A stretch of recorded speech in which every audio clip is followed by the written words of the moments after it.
Este programa es irreal y grosero. Las voces célebres son pobres imitaciones y debido a su contenido, nadie lo debe ver.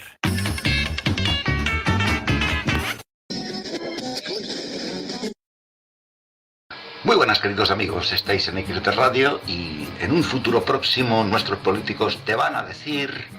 Hola, soy Yolanda Díaz. Quiero hoy, después de las elecciones generales, que nadas de nuevo por Pedro Sánchez. Gracias al apoyo 89 votos a favor de su candidatura. Desde el PP, Podemos, Sumar, Bildu, Esquerra Junts y PNV. Quiero mostrar mi alegría de que únicamente se encuentre Vox en la oposición, ya que hemos llegado a un entendimiento total todas las fuerzas democráticas de este país. Como es el caso actual de las nuevas grabaciones de la UCO, donde en una reunión se pudo grabar el audio y vídeo de Pedro Sánchez junto a Francesco Schiavone, jefe de la Camorra napolitana. También presentes en esa reunión el jefe de la Camorra siciliana, Matteo Messina Denaro, tanto como el jefe de la Camorra marselesa y el jefe, la yakuza japonesa Félix Binghi y Takeshi Bisawa. Todos, todas y todes hemos coincidido en que nuestro presimiente tiene derecho a tener amigos donde quiera y donde quiera.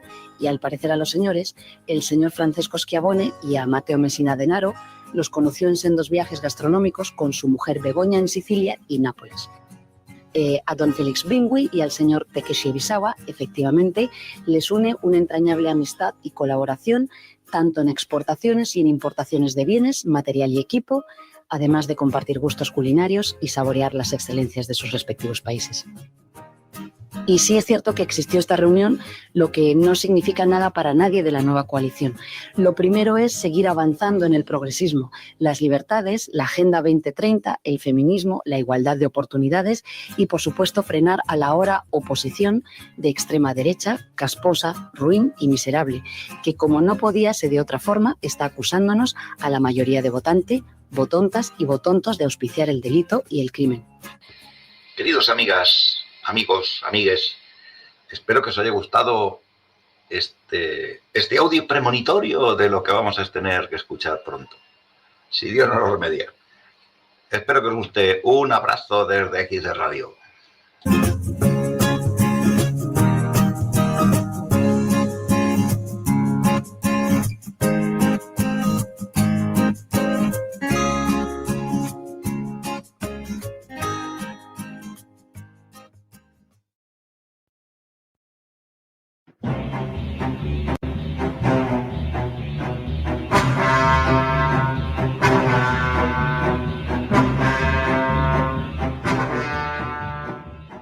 Historias del oculto, con José Manuel Aparicio. Todo lo que deberías saber del pasado, presente y futuro. En Informa Radio. Muy buenas tardes, queridos amigos. Soy José Manuel Aparicio y esto es Informa Radio, Historias de lo Oculto. Como siempre, tengo que avisar a todos los oyentes de que pueden optar por tomar una pastilla azul, permanecer en la ignorancia o, por el contrario, tomarse la pastilla roja, seguir oyéndonos, escuchando, aprendiendo e incluso cotejando los datos que aquí os vamos a aportar mediante entrevistas, testimonios, datos históricos. Y hoy tenemos aquí como invitado a don Eduardo Roberto Callaey en Buenos Aires. Nació en 1958. Fue iniciado en la Orden Masónica en 1989, en la que presidió varias logias. Como historiador ha dedicado los últimos 20 años al estudio de los orígenes y la historia de la francmasonería. Sus investigaciones han producido aportes valiosos en el campo de la masonología, en particular sus trabajos en torno al vehículo entre la masonería primitiva y las órdenes religiosas y militares de la Edad Media. Su posición en torno a los orígenes religiosos de la orden masónica ha provocado profundas controversias, siendo uno de los principales referentes de la masonería cristiana en América Latina. Es autor de varios libros y un centenar de artículos y ensayos sobre la francmasonería. Ha sido editor ejecutivo de las revistas masónicas Símbolo y Magister. Actualmente es director editorial de la colección Masonería Siglo XXI de Editorial Kier. Es miembro de distintas academias y centros de estudio sobre la francmasonería. Asimismo, fue secretario y miembro fundador de la Academia de Estudios Masónicos de Buenos Aires y es miembro de número del Centro de Estudios Históricos de la Masonería Española, entre otras asociaciones en las que se encuentra como colaborador. Don Eduardo, muy buenas tardes. Don Buenas Eduardo. tardes, José. Sí, aquí estoy. ¿Me escuchas? Le escucho muy bien. ¿Qué tal, don Eduardo? Lo primero, muchas gracias en nombre de Informa Radio y en el mío propio por participar en este programa de Historias del Oculto. Ayer tuve el placer de poder hablar con usted sobre diversos temas que me resultaron sumamente esclarecedores y, vamos, yo le agradezco muchísimo su presencia en el programa. Bueno, yo soy el agradecido, soy yo. Es un gusto para mí conversar sobre estos temas y lo que podamos hacer para llevar un poquito de claridad sobre cuestiones que generalmente son bastante confusas para el público en general, en buena hora que podamos tener la oportunidad de hacerlo. Así que el agradecido soy yo. Bien, vamos a poner una introducción conforme a la primera pregunta, que la primera parte del programa, como le comenté ayer, va a versar sobre la relación de la masonería y los templarios.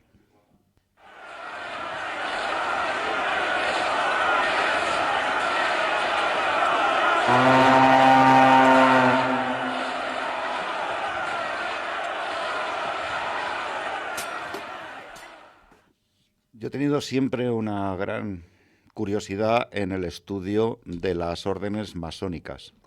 Para mí ayer fue un nuevo conocimiento que me aportó usted, porque yo estaba en la creencia de esa posibilidad tan manida y tan hablada y tan discutida y que es tan controvertida, de que el origen de la masonería versa en el fin de los templarios, cuando estos se asientan supuestamente en Escocia, entran en la batalla de Battenberg, y pues en agradecimiento por esa ayuda se les concede estar allí.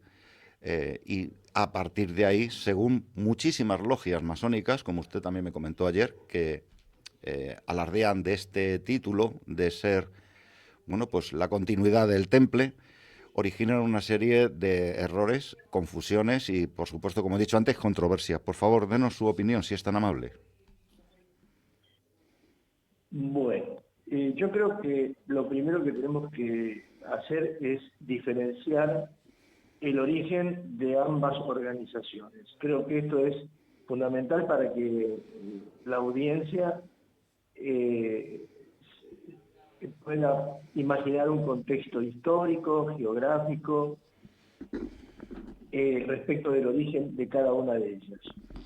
Por un lado tenemos a la masonería medieval, cuyos orígenes se remontan a los constructores de catedrales. Todo este tema está sujeto a una enorme controversia. Yo en lo personal creo que la construcción de iglesias y catedrales, especialmente en el periodo románico, estuvo a cargo principalmente de los benedictinos, más específicamente de la orden cluniacense, que tenía una enorme vocación de constructores.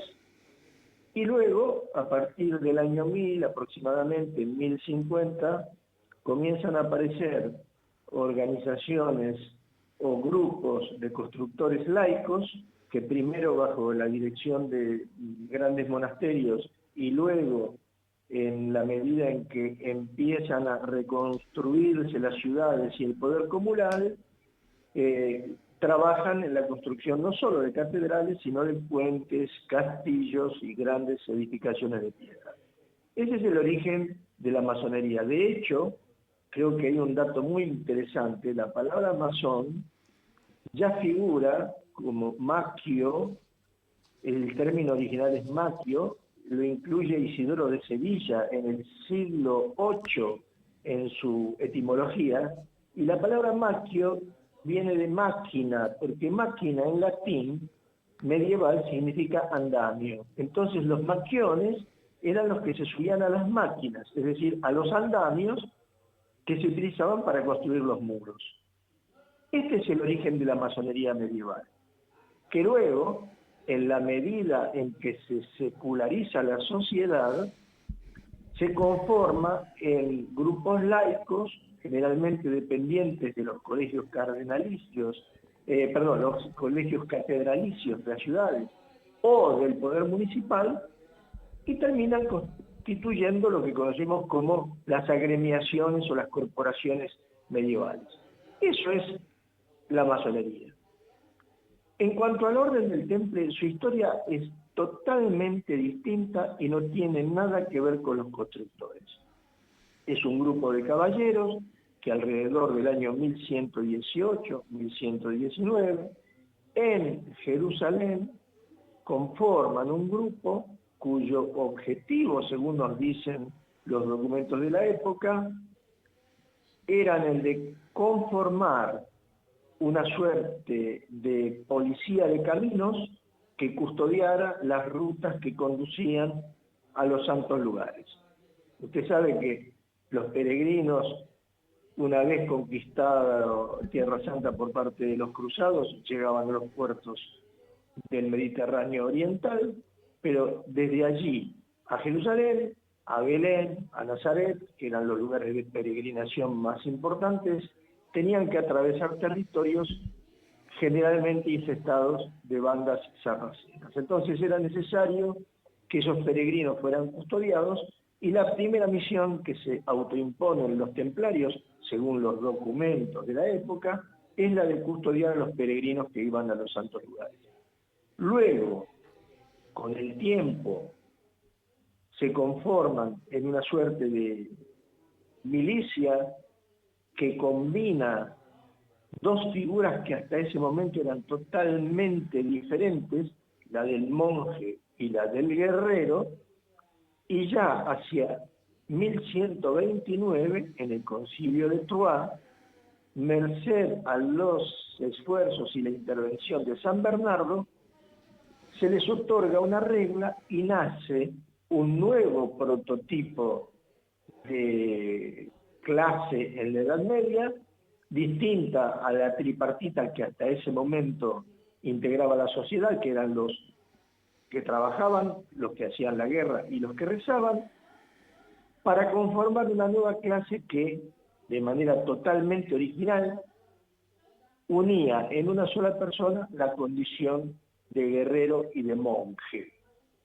Esta orden se convierte en un poder en sí misma, desarrolla un potencial militar enorme, termina siendo prácticamente el brazo armado del reino latino de Jerusalén, junto con otra orden hermana que es la de los hospitalarios, y a lo largo de 200 años, 23 grandes maestres se suceden al frente de esta organización hasta convertirla en un poder transnacional con presencia en Europa, con capacidad de reclutamiento permanente de caballeros, con grandes recursos financieros que van a ser dirigidos exclusivamente al esfuerzo de guerra en los dos frentes que había abiertos contra el Islam.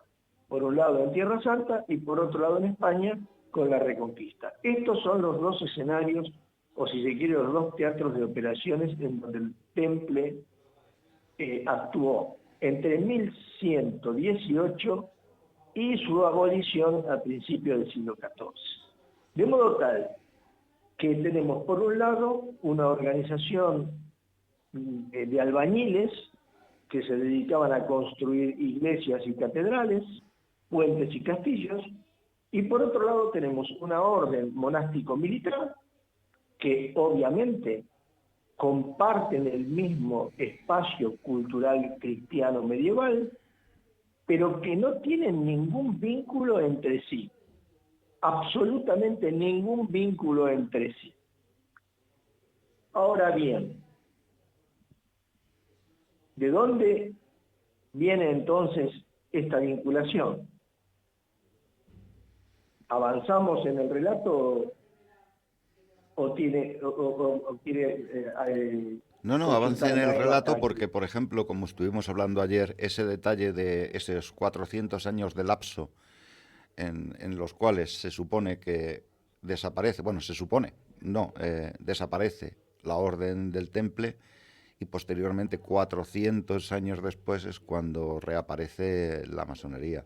En ese aspecto, yo sí que creo mucho en algo paralelo a esto y que también le voy a consultar con este comentario.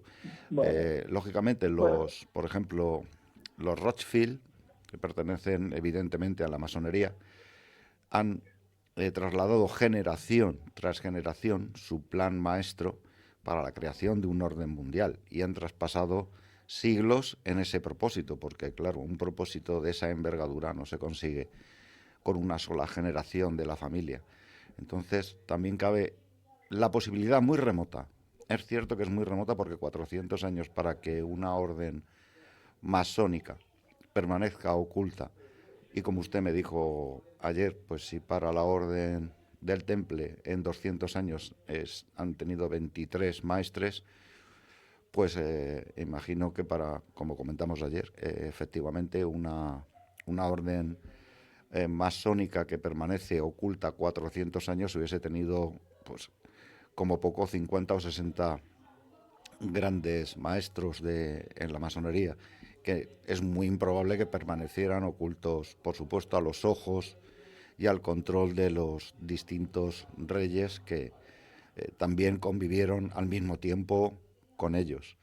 Entonces sí que me gustaría, si es usted tan amable, de ahondar en este punto, porque yo pues bueno, lo he considerado siempre como una posibilidad remota de nexo de unión, tal vez porque grandes logias de la francmasonería lo manifiestan abiertamente, como usted sabe, y estuvimos hablando, lo reafirman y perfecto. después hay unos vínculos en distintas pseudo órdenes templarias que ni tienen un vínculo sanguíneo con sus antepasados, ni tampoco guardan ninguna simetría con el propósito de la orden del Temple actualmente. Entonces, ¿podría usted, por favor, desarrollar esto, si es tan amable? Sí. En primer lugar, yo creo que lo que vale la pena aclarar y afirmar es que la masonería medieval nunca fue una organización secreta, al contrario, era una organización que respondía a la iglesia. Lo que construían eran catedrales.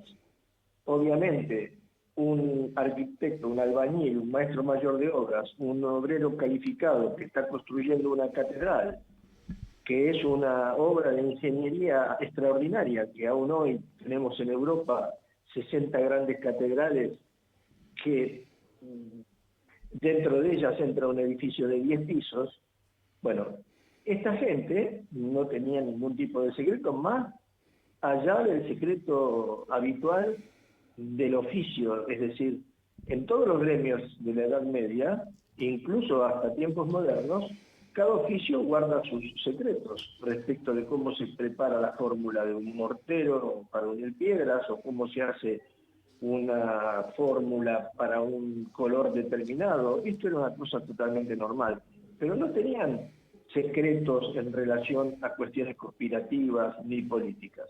Por otro lado, vuelvo a reiterar, se trataba de gente que construía iglesias, por lo tanto, estaba bajo la férula del poder eclesiástico, que era el que tenía capacidad para financiar estas grandes obras.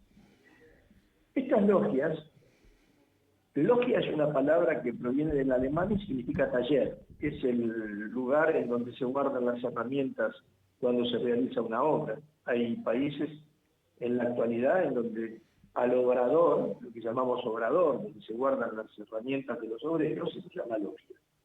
Estas logias continuaron existiendo y particularmente en Inglaterra y en Escocia, donde se siguió construyendo en piedra hasta entrado el siglo XVI. Estamos hablando del año 1500. La corona británica durante muchísimos años tuvo grandes maestres masones que eran grandes escenógrafos. hay un montón de, por ejemplo, Íñigo Jones, que era gran maestre de una cantidad de logias de masones ingleses, estamos hablando del siglo XVII, se enviaban a maestros masones ingleses y escoceses a Italia para que estudiaran los estilos italianos, especialmente el de Palladio, que era un arquitecto muy conocido en el siglo XVII y siglo XVIII.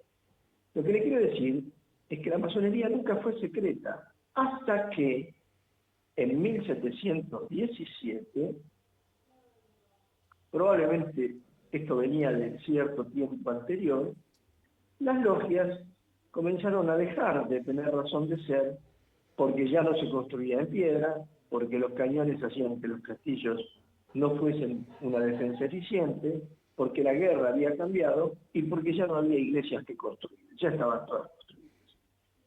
Este ámbito comenzó a ser habitado por personas ajenas al arte de la construcción, que encontraban en ese ámbito recoleto y discreto de los maestros de oficio un lugar en donde desarrollar ideas que en ese momento estaban de alguna manera en contradicción o conflicto con las ideas religiosas imperantes. A estos hombres, que provenían de la aristocracia principalmente, que no tenían nada que ver con los obreros medievales, y que se van incorporando a estas logias, se los conoce como masones especulativos. Y por esa razón, en la actualidad, muchas grandes logias se denominan de antiguos y aceptados masones. ¿Qué significa la palabra aceptados? La palabra aceptados significa que no eran miembros del oficio, pero que eran aceptados a título de miembros por estas logias que ya tenían muy poco que hacer respecto de la construcción.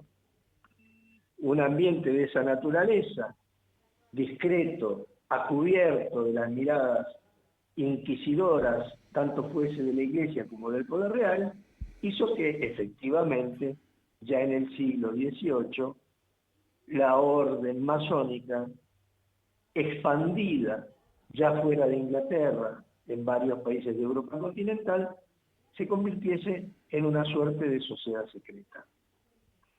Ahora bien, hasta ahí la historia de la masonería. La masonería nunca fue secreta en su fase operativa. Podían tener secretos de oficio, pero de ninguna otra naturaleza. El temple es abolido a principios del siglo XIV. Sabemos que una operación policial de gran envergadura, ordenada por el rey de Francia, con la supuesta connivencia del Papa Clemente V, produce el arresto de los templarios, que a la luz de las investigaciones modernas todos sabemos que tenía como causa incautar el tesoro, el gran tesoro que tenía la orden en la sede del Temple en París, y que además le permitía al rey deshacerse de su acreedor más importante, que eran justamente los templarios. ¿Por qué los templarios eran acreedores de la corona francesa? Porque a lo largo de esos 200 años de historia, los templarios, además de combatir ferozmente al sarraceno tanto en Medio Oriente como en España, habían desarrollado un sistema de letras de cambio que les permitió generar una enorme fortuna. De algún modo, hay consenso en los historiadores en que los templarios, junto con las repúblicas navieras italianas, son los precursores de la banca. ¿Y por qué podían hacer esto? ¿Por qué podían utilizar letras de cambio para que los viajeros, en vez de viajar con dinero, viajaran con un papel? Porque tenían sedes en las principales ciudades de Europa y también en las principales ciudades de Levante, en Tierra Santa. Entonces, cuando un peregrino tenía que desplazarse, o un noble tenía que desplazarse desde París, Barcelona, Londres, a cualquier puerto del Mediterráneo Oriental, necesitaba una cantidad importante de dinero que financiar ese viaje. ¿Qué se hacía? Esa persona se presentaba en el Temple de París, o en el de Londres, o en el de Barcelona, depositaba el dinero, a cambio de ese dinero se le daba un papel, una letra de cambio, y el viajero viajaba sin dinero. Cuando llegaba a San Juan de Acre, o a Jaffa, o a cualquiera de los puertos del Mediterráneo oriental, que eran muchos, Sidón, Tiro, etc., allí había establecimientos del Temple que recibían esa letra de cambio y otorgaban el metálico a cambio. Por eso se cobraba una comisión, y esto, junto con la explotación de muchísimos bienes que tenían en Occidente, hizo que la orden se convirtiese en prestamista no solo de la corona francesa, sino también de la corona británica, de los reyes de Aragón, el Rosellón, Italia, etcétera, etcétera, etcétera. Tuvieron una actividad bancaria enorme. Pero hay un detalle importante. La mayor parte de los templarios era francés, venían de Francia. Siempre tuvieron una relación especial con la corona francesa. Y durante los 200 años que fueron esta organización militar que guerrió tanto en Tierra Santa como en España, muy tempranamente, ya el segundo gran maestre de la orden, Everardo de Barre, en la Segunda Cruzada le hace el primer préstamo de dinero a un rey francés. De modo tal que esta costumbre de los reyes de Francia de financiarse con el tesoro del Temple no nace con Felipe, el rey que va a ordenar su detención, sino que era ya una tradición que llevaba más de un siglo y medio. Entonces, con esta operación de aniquilamiento de la orden, el rey hacía una doble jugada. Por un lado, se borraba del mapa a su principal acreedor, y por otro lado se quedaba con los cuantiosísimos bienes que tenía la orden del Temple bajo la jurisdicción del monarca francés. Como usted verá, una historia es la de los masones medievales, que se convierten luego en logias especulativas, filosóficas, cuando comienzan a ingresar elementos de la aristocracia. Y otra cosa muy distinta es la orden del Temple, que en el siglo XIV es aniquilada. Pero aquí viene el meandro de la cuestión. Según muchas tradiciones, todas surgidas a partir del siglo XVIII, tomemos nota de esto, muchas tradiciones dicen que cuando se produce el arresto de los templarios, la Iglesia presiona a los demás monarcas europeos para que a su vez detengan a los templarios y los sometan a juicio. Esto no va a ocurrir ni en España, ni en Alemania, ni en Portugal, ni en Inglaterra, ni en la propia Italia, por una razón muy sencilla. Un templario, que era un hombre a caballo, era una tropa de élite. Cuando uno estudia la guerra en la Edad Media, claramente surge la asociación de la potencia militar de un caballero armado con lo que actualmente es un tanque de guerra. Es más o menos un equivalente.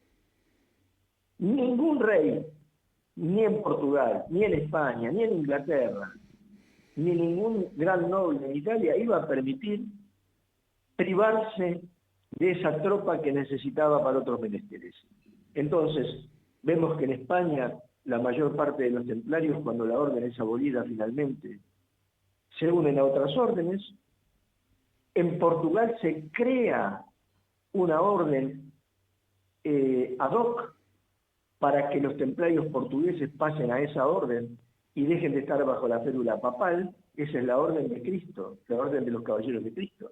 En Portugal la orden templaria era poderosísima. Hasta el día de hoy se pueden ver los castillos igual que en España. Ocurre lo mismo. Algunos ingresan al orden de Santiago, otros al orden de Manresa, otros al orden de Mintuesa, en fin, son asimilados por otras órdenes. Y en Inglaterra, en el momento en donde llega la orden de detener a los templarios, reinaba Eduardo II, un rey muy particular, con cierta sensibilidad, diría, humanista, que incluso es el primer monarca que regula la tortura, y que tenía un afecto particular por los templarios. Entonces, no solo no cumple con la orden del Papa, sino que les da tiempo suficiente para que se pongan a cubierto y se vayan de Inglaterra. Sí, pero, don Y aquí Eduardo, nace la leyenda. permítame que le haga un inciso en la narración, si no le importa.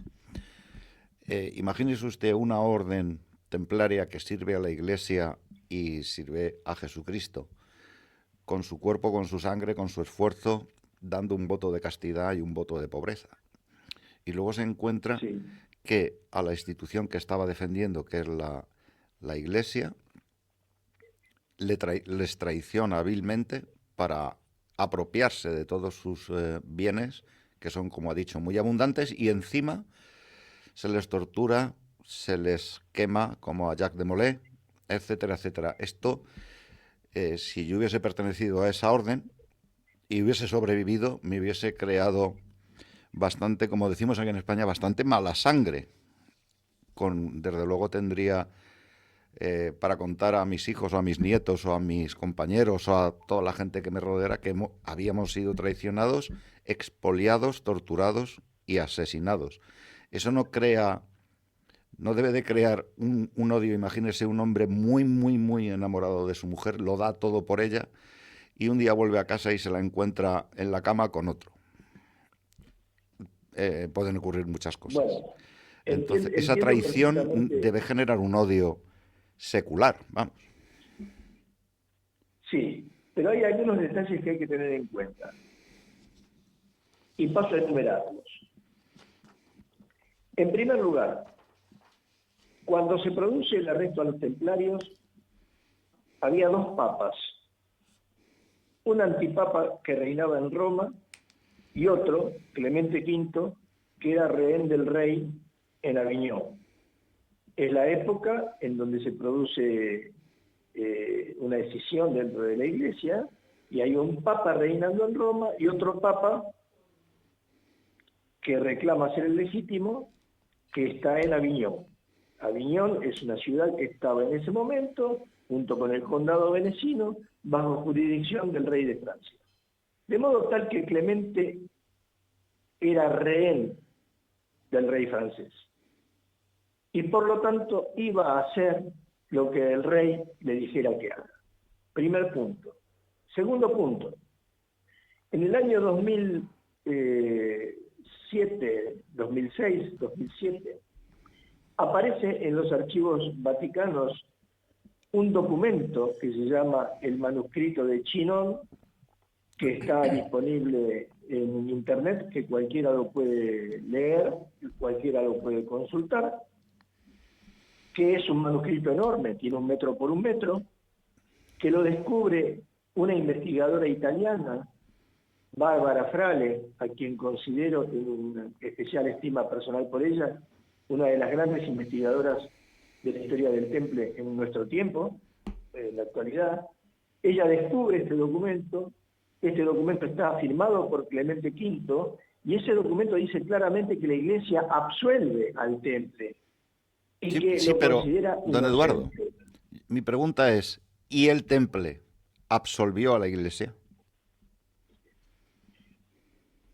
Bueno, otro detalle O sea, interesante. la afrenta se la lleva al Temple, que es expoliado, asesinado y vilipendiado, calumniado. Entonces, la Correcto. Iglesia, más que perdonar al Temple, es el Temple el que debería perdonar a la Iglesia, porque es la que sufre realmente todo esto, es el Temple.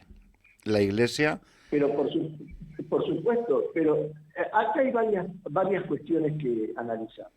En primer lugar, no es la Iglesia la que tortura no es la Iglesia la que apresa, sino que es el rey de Francia, a través de Nogaret, su jefe de policía, y en una operación que al día de hoy se estudia en todas las academias policiales del mundo, porque fue de tal magnitud que en una sola noche, en todo el territorio de Francia, simultáneamente todos los jefes de la orden fueron apresados. Y en Francia el Temple tenía una comandancia en cada ciudad. Por supuesto que esto va a generar una furia contra el Papa.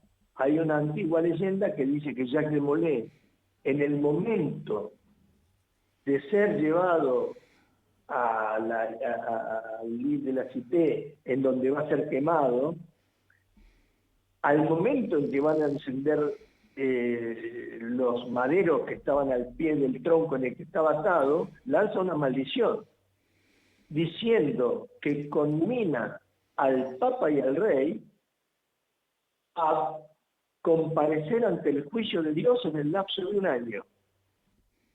El Papa muere 30 días después, el Rey 9 meses después.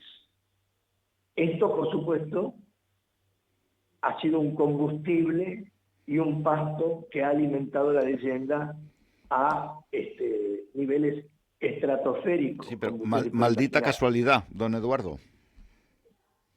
Por supuesto. Maldita casualidad. Pero bueno, como estamos dividiendo el programa, perdón, don Eduardo, como estamos dividiendo el programa en dos partes, como le comenté ayer, ya hemos traspasado con creces que tendré que seguir con este tema, si no es abusar de su paciencia y de su tiempo, en un segundo programa. Pero ahora quería acometer, si no le sirve de problema, otra serie de preguntas que creo que a la audiencia le van a interesar mucho. ¿Le parece bien, don Eduardo? Pero como usted diga, sí, estoy a su porque disposición. es que vamos a introducir un vídeo que he sacado con inteligencia artificial del texto del libro Moral and Dogma de Albert Pike. Le invito a escucharlo un momento con los oyentes, por favor. El masón grado 33, Albert Pike, declara: Lucifer, el portador de luz. Nombre misterioso y extraño que le dan al espíritu de la oscuridad. Lucifer, el hijo de la mañana. ¿Es él quien porta la luz? No lo dudé.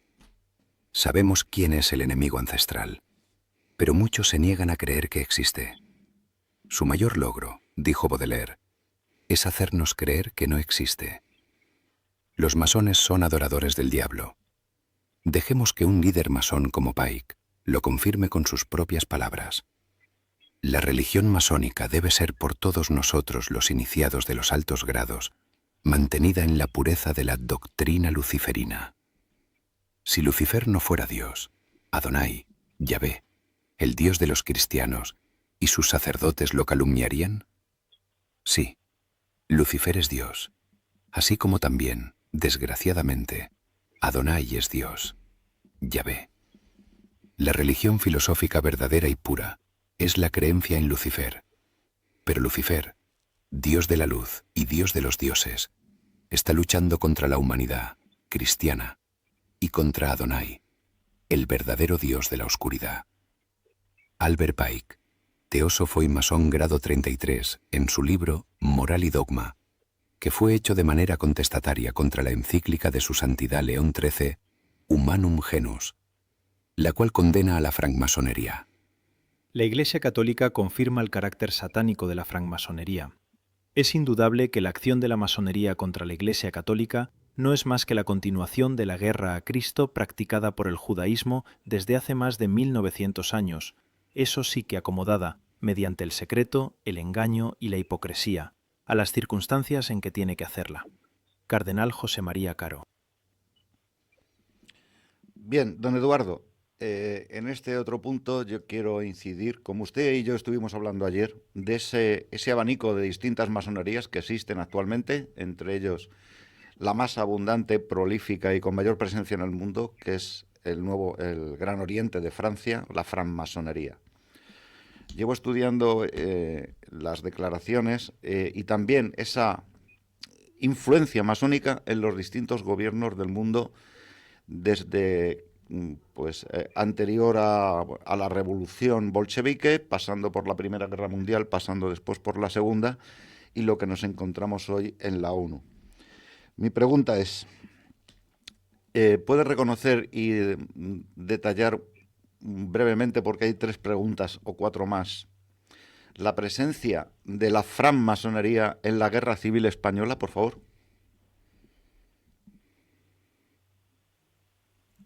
Bueno, me parece que la pregunta, después de haber escuchado lo que escuchamos, es extemporánea, porque tendríamos que aclarar, yo no estoy de acuerdo en absoluto con que la masonería sea satánica, ni que adore a Lucifer, ni nada por el estilo. Esto es un cuento chino. La masonería nace religiosa. Fíjese que en la Constitución de 1717, la famosa Constitución de Anderson, que es el documento fundante de la masonería, dice claramente que no será admitido ningún ateo estúpido. Es más, los 2 principales redactores de esa Constitución son 2 pastores cristianos, Anderson y de Saulier. En 1737, cuando se funda la Gran Logia de Francia, se funda bajo la advocación de Dios y no podía ingresar nadie que no fuese cristiano, trinitario. Todo el alto mando de la masonería francesa, hasta mediados del siglo XVIII, eran católicos, de origen escocés, y le puedo nombrar uno por uno cada uno de esos grandes maestros. Seguro, pero entonces, lo que ocurre que en el medio, permítame, lo que ocurre que en el medio, a fines del siglo XVIII, se produce la Revolución Francesa, que no es una revolución hecha por masones, es una revolución que aniquila a la masonería, la aniquila a tal punto que desaparece. El último gran maestre, antes de la Revolución Francesa, el duque de Chartres, es decapitado. Y luego surge una masonería sustituta, atea, anticatólica y anticristiana, que sí va a actuar en contra de la Iglesia. Pero es la que surge después de la Revolución Francesa, porque antes de la Revolución Francesa todos los ritos masónicos, y puede usted investigarlo esto en cualquier lado, no solo en mis libros, sino en cualquier entrada de internet respecto de la masonería del siglo XVIII, todas las masonerías del siglo XVIII previas a la Revolución Francesa eran cristianas trinitarias. Lo que ocurre es que hay un proceso al cual le deberíamos dedicar no 1, 2 programas, que es la aparición de los iluminados de Baviera, que hoy se los conoce y se los denomina livianamente los Illuminati, y se los confunde con los masones, que se ocupan a lo largo del siglo XVIII, dirigidos por un personaje muy interesante que es Adam Weishaupt, a infiltrar a la masonería, a convertirla en anticristiana, con el objetivo de destronar no solo a la Iglesia, sino a las monarquías, y que va a terminar produciendo la Revolución Francesa. Los masones son aniquilados por la Revolución Francesa, y luego se ha instalado el relato de que la Revolución Francesa fue hecha por masones. No es así. Le invito a usted a que vaya a la ciudad de Lyon y visite el cementerio de la ciudad de Lyon, y se va a encontrar usted con una chorrera de tumbas de los masones que defendieron la ciudad, que fue el último bastión masónico que cayó en Francia después de la Revolución Francesa. Ordenada esa destrucción por Fouché, el jefe de policía de la Revolución. Entonces, aquí no hay que mezclar las cosas. Que después nace una masonería republicana, adogmática, anticristiana, antimonárquica, es verdad.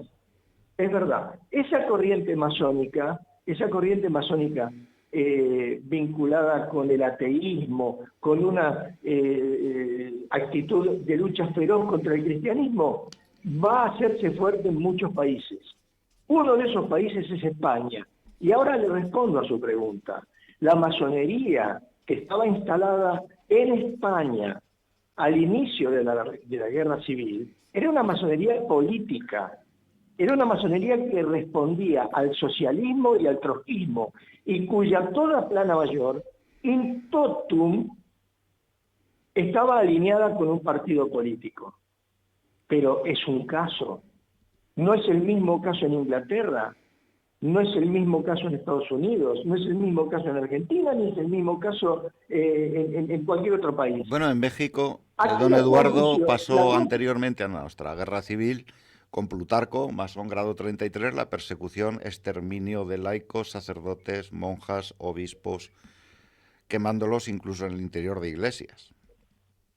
Pero por supuesto, pero eso forma parte de la barbarie de esta corriente anticristiana que surge en el seno de la masonería, infiltrada por los eliminados de Baviera, y que no solo van a hacer lo que hicieron en España, también lo hicieron en otros países. Sí, sí, claro. Usted fíjese este detalle. La masonería desaparece con la Revolución Francesa, en 1789. Le cortan la cabeza no solo al gran maestre y a toda la plana mayor de la orden. Sí, pero es sustituido por Y la Illuminatis. masonería durante... Es sustituido Pero por por supuesto, Illuminatis. por supuesto, pero después Napoleón se da cuenta que la masonería era una herramienta de penetración geopolítica muy importante que Francia no se podía dar el lujo de perder. Entonces, ¿qué hace? Restituye la masonería, crea el Gran Oriente de Francia, poniendo a la cabeza a todos los generales de su ejército que nunca habían sido iniciados. Y ahí comienza otra historia, ahí comienza otra masonería, una masonería de corte revolucionario, anticristiano, que va a sustituir los principios con los que la masonería había sido fundada en su etapa especulativa a partir de 1717. Por eso, acá el problema, si me permite, José, es que se mezclan muchas cosas distintas y que para digamos, regocijo de los conspiracionistas, agarramos un poquito de aquí, un poquito de allá y otro poquito de allá, y entonces... Bueno, pero no me puede hacemos una negar, especie no me de puede sopa. negar que Albert Pike que tiene su estatua al lado del Capitolio, que como me dijo usted ayer, Por precisamente, que es cierto, Pero- cofundó el Ku Klux Klan, el odio a lo cristiano, no a lo hindú, no al mundo musulmán islamista, no al mundo hebreo, al mundo cristiano, porque también conocemos testimonios de antiguos masones, como por ejemplo en el libro de Yo fui masón, adoré a Lucifer sin saberlo, donde se narra perfectamente la genuflexión delante de Baphomet, que como sabe usted es un ser andrógino, con patas de cabra, cabeza de cabra, alas, etcétera, se escupe a la cruz y se la pisa, y a las Sagradas Escrituras.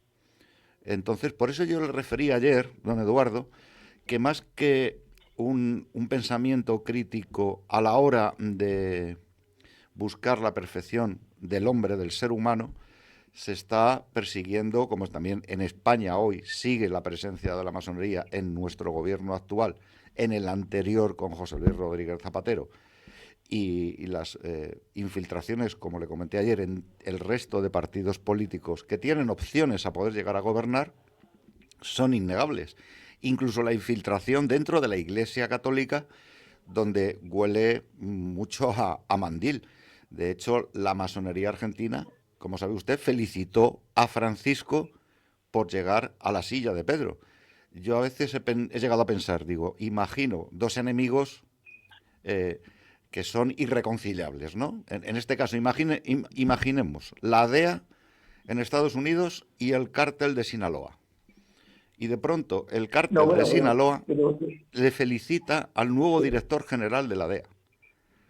Yo me quedé perplejo, digo, pero si hay condenas papales contra la masonería, ¿cómo puedes felicitar? Me está comparando a la masonería con un cártel de droga, y yo no se lo puedo... Bueno, dos enemigos. Que, bueno, la masonería no es que sea un cártel de droga, no lo estoy intentando comparar en ese aspecto, sino dos enemigos irreconciliables. Dos enemigos que son unas fuerzas, por un lado, antagónicas a la otra. Y una de las fuerzas antagónicas felicita por el nombramiento de su nuevo director. Lo que pasa es que Mire, pero ¿sabe qué pasa, José? Como hablábamos ayer, hay una idea errónea, absolutamente errónea, de creer que la masonería es una. Y no hay una masonería en el mundo. Hoy hay, yo le diría, centenares de masonerías distintas. Y cada país es diferente. Yo, siendo argentino y masón, he participado de reuniones entre masones y altos prelados de la iglesia. Aquí en Argentina, en la década del 2000, hubo reuniones oficiales entre el episcopado y la masonería.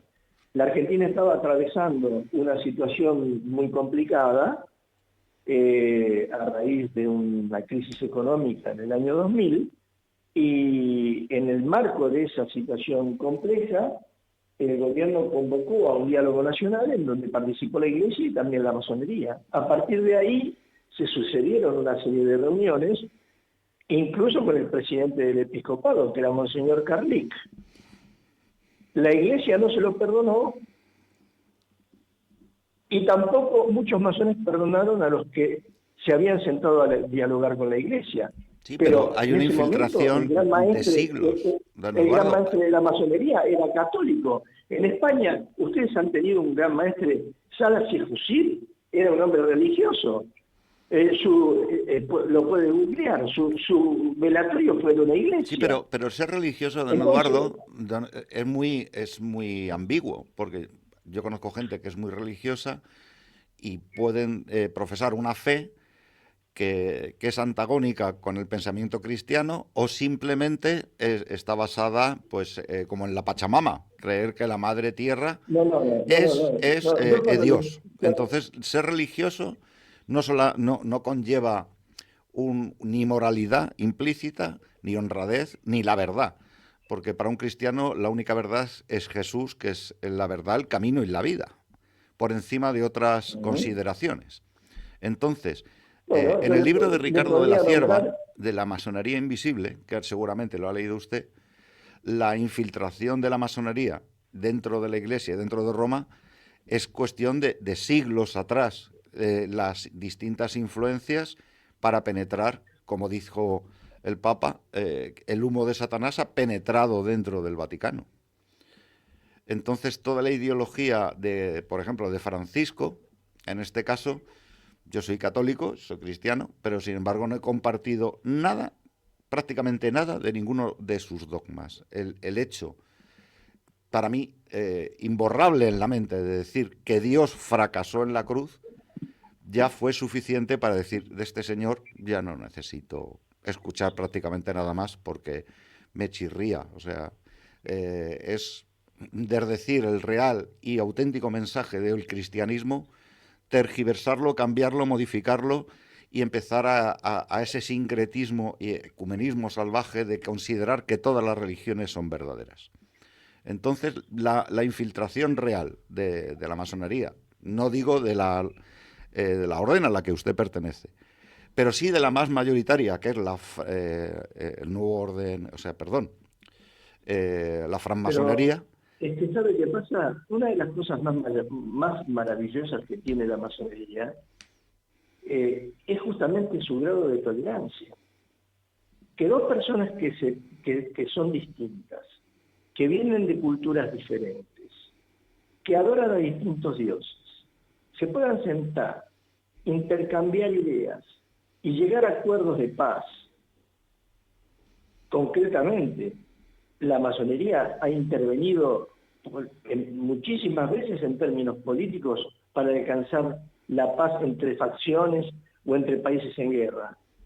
Eso es algo que yo no lo veo mal, por el contrario, No, es una de las grandes virtudes que tiene don la Eduardo, me masonería. están indicando de control que ya ha pasado los 60 minutos y que tenemos que interrumpirlo. Le convino, si es usted tan amable y le ha parecido bien esta entrevista y podemos seguir desarrollando en el futuro nuevas, pues en el plazo de 1 o 2 semanas podremos volver a contactar con usted, don Eduardo. Pero sí, con todo gusto. Estupendo. Con todo gusto. Yo creo que hay muchos temas que han quedado... Sí, es que este es un tema que usted lleva 20 años, yo otros 20 años Desde luego no a su nivel, no me precio tener su nivel intelectual ni de inteligencia, por supuesto. Y aquí estamos todos es una cuestión nosotros de para información. poder... O sea, no es nivel intelectual, es una cuestión de información. Yo le agradezco muchísimo su invitación y espero que podamos continuar en el futuro conversando. Pues muchísimas gracias, don Eduardo. Feliz tarde. Aquí en España son ahora mismo las 4:05 y le deseo un buen fin de semana. Igualmente para usted y su audiencia. Muchas gracias. Gracias a usted.